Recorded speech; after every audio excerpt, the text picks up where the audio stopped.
Hello friends, कैसे हो सभी। आशा करता हूँ कि सभी बहुत अच्छे से होंगे। ठीक है, घर पे होंगे, स्वस्थ होंगे। तो चलिए आज अपना नया टॉपिक शुरू करते हैं हम। ठीक है, हम कर रहे थे फ्यूचर टेंस। ठीक है, फ्यूचर में हम कर चुके थे फ्यूचर इंडेफिनिट टेंस कर चुके थे, फ्यूचर कॉन्टिन्यूअस टेंस कंप्लीट कर चुके थे। अब हम बचे हुए दो टॉपिक हैं, फ्यूचर परफेक्ट और फ्यूचर परफेक्ट कॉन्टिन्यूअस। आज उसको कंटिन्यू करेंगे। ठीक है, तो चलिए चलते हैं अपने नेक्स्ट टॉपिक की तरफ।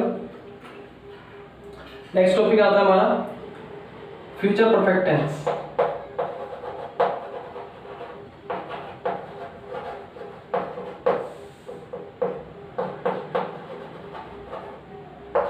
Future perfect tense.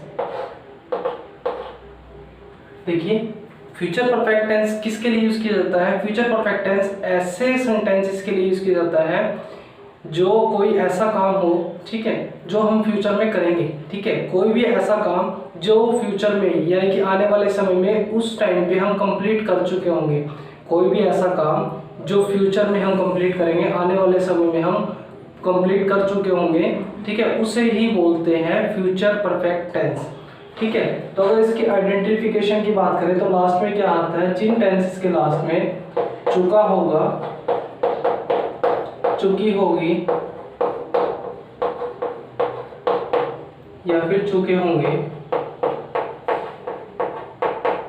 आदि आता है, उसे हम क्या बोलते हैं, फ्यूचर परफेक्ट टेंस। ठीक है, जैसे हम बोल देते कि वह गाना गा चुका होगा, वह फुटबॉल खेल चुका होगा, ठीक है, वह क्रिकेट खेल चुका होगा। तो इस तरीके से कोई भी ऐसा काम जो फ्यूचर में कर चुका होगा और कंप्लीटनेस के साथ, ठीक है, जो उसका भाव होता है वो कंप्लीटनेस दिखाए, तो उसी को बोलते हैं फ्यूचर परफेक्ट टेंस। अगर हम बात करें कि भाई इसका रूल क्या होता है, यानी कि इसका सेंटेंस स्ट्रक्चर क्या होता है, तो वो सुनिए ध्यान से। Subject plus will shall plus have plus verb की थर्ड फॉर्म प्लस ऑब्जेक्ट। इसी में अगर हम नेगेटिव सेंटेंस की बात करें, नेगेटिव सेंटेंस का स्ट्रक्चर क्या होगा, subject plus will shall plus not plus have plus third form plus object. Interrogative की बात करें, इंटेरोगेटिव में होगा आपका will shall plus subject plus have plus verb की थर्ड फॉर्म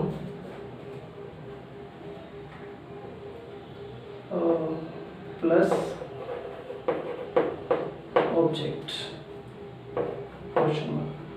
और नेगेटिव इंटेरोगेटिव की बात करें तो will shall plus subject plus not plus have third form object. ठीक है, तो ये सेंटेंस स्ट्रक्चर होगा। ठीक है, चलिए अब एक एग्जांपल के थ्रू समझते हैं इसको। जैसे मैं अपना काम कर चुका हूँगा, मैं अपना काम कर चुका हूँगा,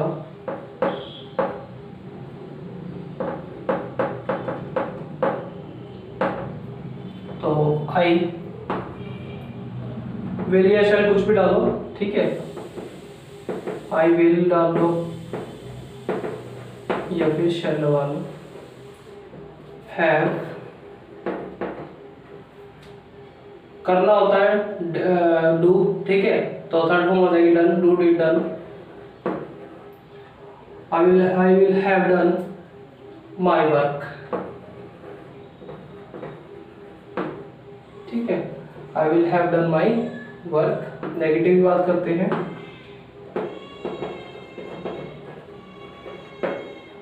not have done my work.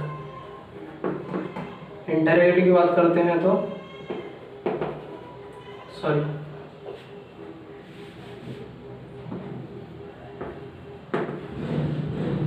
Interrogative में देखिए मैंने कल आपको बताया था आई हुई वाले वाक्यों में अगर प्रश्न पूछा जाता है, क्वेश्चन पूछा जाता है, तो उस केस में आई हुई के साथ शैल लगेगा। ठीक है, तो यहाँ पे याद रखिए विल नहीं shall. Shall I have done my work. और negative interrogative shall I not have done my work. ठीक है,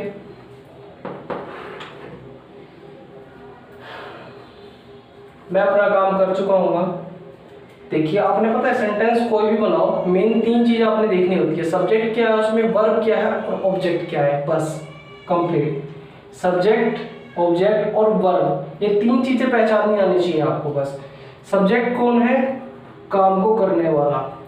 ठीक है, ऑब्जेक्ट क्या है, ऑब्जेक्ट होता है मतलब जो काम किया जा रहा है। ठीक है, तो मतलब जिस चीज पर असर पड़े। Subject, object. सब्जेक्ट का जब ऑब्जेक्ट के ऊपर असर पड़ता है, जिस चीज के कारण पड़ता है, सब्जेक्ट का ऑब्जेक्ट के ऊपर असर पड़ना और जिस चीज के कारण पड़ता है असर, उसी को बोलते हैं वर्ब। तो करना, करने के कारण ही तो काम हो रहा है। अगर करेंगे ही नहीं तो मैं और काम का कोई आपस में रिलेशन नहीं बनेगा।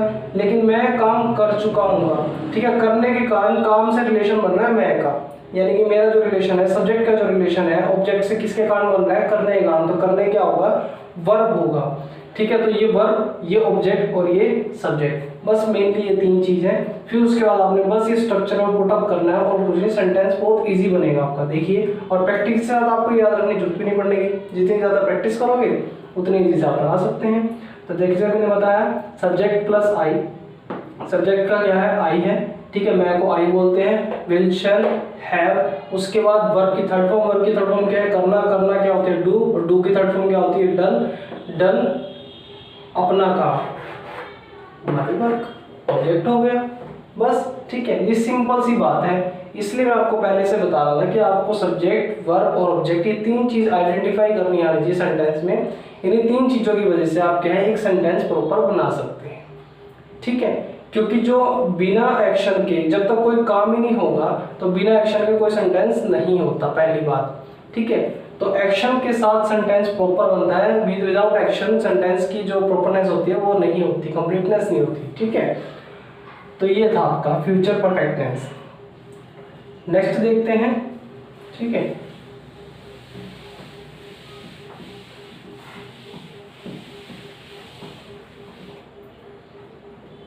जैसे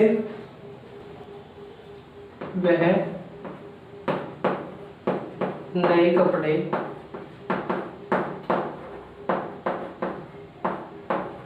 खरीद चुका होगा। देखिए ही क्या हुआ, सब्जेक्ट हुआ, वह सब्जेक्ट। सब्जेक्ट क्या खरीद रहा है, नए कपड़े। सब्जेक्ट और नए कपड़े, सब्जेक्ट। ठीक है, ऑब्जेक्ट एंड वर्ब। हिंदी में याद रखना, हिंदी में क्या होता है आपका, हिंदी में पहले आपकी आती है सब्जेक्ट, फिर आती है ऑब्जेक्ट, फिर आती है वर्ब। लेकिन इंग्लिश में क्या होता है, सब्जेक्ट, वर्ब, देन ऑब्जेक्ट। बस ये 2 चीजें याद रखनी है। हिंदी वाले सेंटेंस में पहले ऑब्जेक्ट आएगा फिर वर्ब आएगी, इसमें इंग्लिश वाले में पहले वर्ब फिर ऑब्जेक्ट। ठीक है, जैसे वह नए कपड़े, सब्जेक्ट और ये ऑब्जेक्ट। खरीदना क्या होता है, वर्ब। ठीक है, SOV। तो इंग्लिश में क्या हो जाएगा, SVO। तो खरीदना यानी कि देखिए पहले तो आपने ये लगाना है, ही विल हैव। खरीदना होता है बाय, बाय की थर्ड फॉर्म होती है बाय, बॉट, बॉट, BOUGHT। ठीक है, buy, bought, bought. He will have bought क्या, नए कपड़े, न्यू क्लॉथ्स।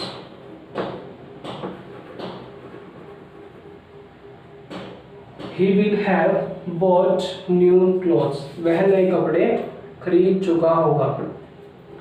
नेगेटिव की बात करें, अब देखिए इसमें एक चीज बता देता हूँ। ये सब्जेक्ट आ गया, ये वर्ब आ गई, ये ऑब्जेक्ट आ गया। सिंपल से फंडा याद रखना है आपने, बस और कुछ भी नहीं। ठीक है, he will not have bought new clothes. Will he have bought new clothes, or will he not have bought new clothes? ठीक है, वह नए कपड़े खरीद चुका होगा, he will have bought new clothes. नहीं खरीद चुका होगा, he will not have bought new clothes.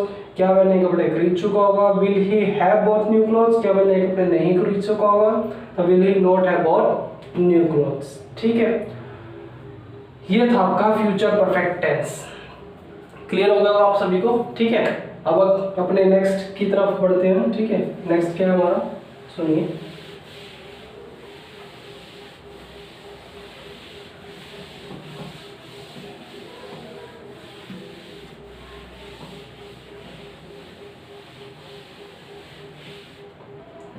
Next आता है हमारा फ्यूचर परफेक्ट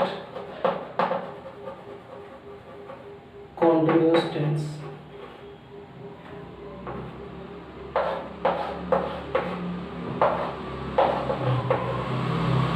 क्या होता है future perfect continuous tense? Future perfect continuous tense क्या होता है? कोई भी ऐसा काम जो हम आने वाले समय में करेंगे, लेकिन एक पर्टिकुलर टाइम से करेंगे। ठीक है, आने वाले समय में हम किसी भी काम को करेंगे। अगर हमने बात करी कि मैं गाना गा रहा हूँ, कितने घंटे से, कब से, मैं सुबह से गाना, मैं कल सुबह से गाना गा रहा हूँ, मैं कल दोपहर से गाना गा रहा हूँ, या फिर मैं कल 2 घंटे से गाना गा रहा हूँ। जैसे बात कर लेते हैं कि गाने की प्रैक्टिस करना। ठीक है, तो मैं कल 2 घंटे से गाने की प्रैक्टिस कर रहा हूँ। तो क्या इतना का मतलब क्या है, टाइम के साथ, ठीक है, किसी भी काम को कर रहा हूँगा लेकिन फ्यूचर में। तो लास्ट में क्या आएगा सेंटेंसेस के, रहा होगा, रहे होंगे, रही होगी, आदि आता है, उसी हमको सेंटेंस को हम क्या बोलते हैं, फ्यूचर परफेक्ट कॉन्टिन्यूअस टेंस बोलते हैं। इसके स्ट्रक्चर की बात करते हैं, क्या होगा, subject plus will shall plus have been, subject plus will shall plus have been plus verb की first form plus I N G plus object plus since for plus time. Subject plus will shall plus have been plus verb की first form, इसको चाहे आप ऐसे लिख सकते हैं, will shall plus have plus been plus verb की first form plus I N G plus object plus since for plus time. ठीक है, इसके अगर नेगेटिव की बात करें, नेगेटिव क्या होगा structure, subject plus will shall plus not plus have been first form ING object since for time. Indirectly में क्या होगा,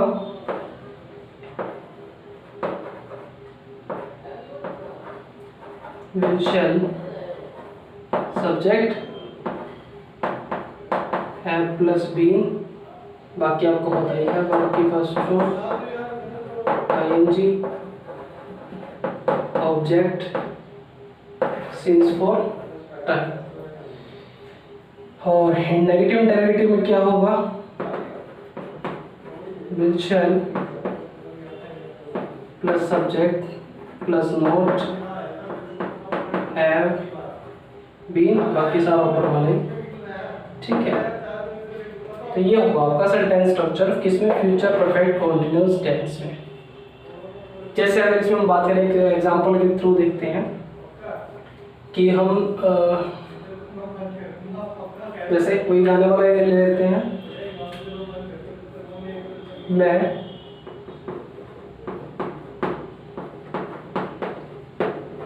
2 घंटे से गाना गा रहा हूँगा।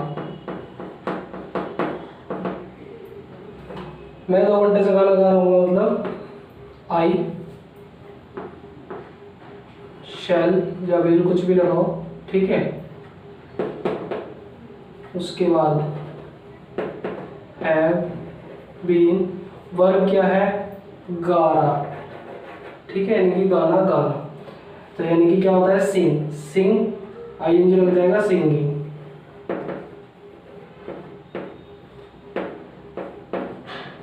I shall have been singing, क्या गाना, सिंगिंग सॉन्ग for 2 hours, 2 घंटे से।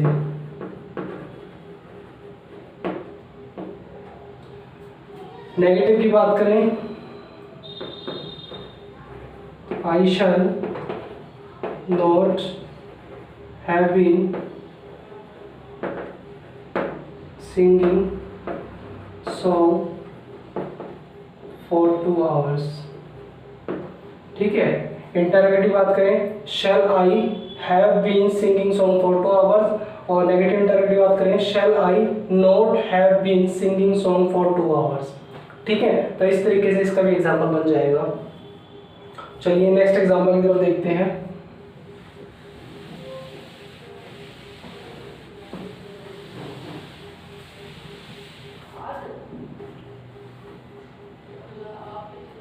देखिए, वे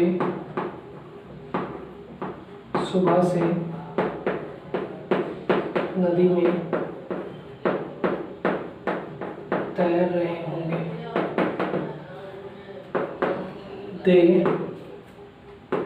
दे के साथ विल हैव बीन, वर्ब क्या है, तैरना, स्विम, और आईएनजी लग जाएगा, swimming.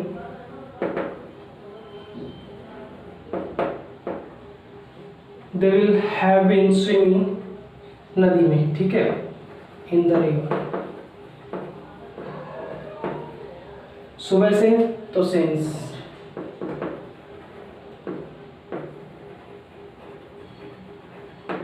Since morning, they will not have been swimming in the river since morning, और इंटरोगेटिव की बात करते तो will they have been swimming in the river since morning, और will they not have, ठीक है, will they not have been swimming in the river since morning। तो इस तरीके से बन जाएगा आपका फ्यूचर परफेक्ट कॉन्टिन्यूअस टेंस, ठीक है। यहाँ तक आपको क्लियर हो गया होगा कि फ्यूचर का परफेक्ट क्या होता है, फ्यूचर का परफेक्ट कॉन्टिन्यूअस क्या होता है, किस तरीके से सेंटेंसेस बन जाते हैं, ठीक है। आप सभी को यहाँ तक क्लियर होगा आई होप, और सभी को पिछला जो टॉपिक है प्रेजेंट और पास्ट वो भी क्लियर होगा, और आप सभी ने उसकी बहुत अच्छे से प्रैक्टिस की होगी, क्योंकि मैंने आपको कल भी बताया था प्रैक्टिस करना। और जो मैंने आज आपको बताया, क्या बताया मैंने आपको, कि आपको सब्जेक्ट वर्ब ऑब्जेक्ट, ठीक है, हिंदी में स्ट्रक्चर ये होता है, इंग्लिश में स्ट्रक्चर होता है सब्जेक्ट, सॉरी, ठीक है। क्या होता है आपका, हिंदी में स्ट्रक्चर होता है, पहले सब्जेक्ट आता है, फिर ऑब्जेक्ट आता है, फिर वर्ब आती है। लेकिन इंग्लिश में क्या होता है, पहले सब्जेक्ट आता है, फिर वर्ब आती है, फिर ऑब्जेक्ट आता है। इस स्ट्रक्चर को याद रखना, और सब्जेक्ट वर्ब और ऑब्जेक्ट को पहचानना सीखना, ठीक है। बेसिक क्लास देखना मेरी, और जो मैंने अच्छे से क्लियर किया हुआ कि सब्जेक्ट क्या होता है, वर्ब क्या होता है, ऑब्जेक्ट क्या होता है, और फिर उनकी पहचान करना सीखना बहुत अच्छे तरीके से, ठीक है।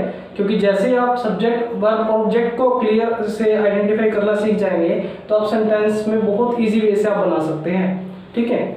चलिए, thank you so much. I hope सभी को वीडियो बहुत पसंद आएगी। इस वीडियो को ज़्यादा से ज़्यादा लाइक करना, शेयर करना और सब्सक्राइब करना मेरे यूट्यूब चैनल को भी, ठीक है।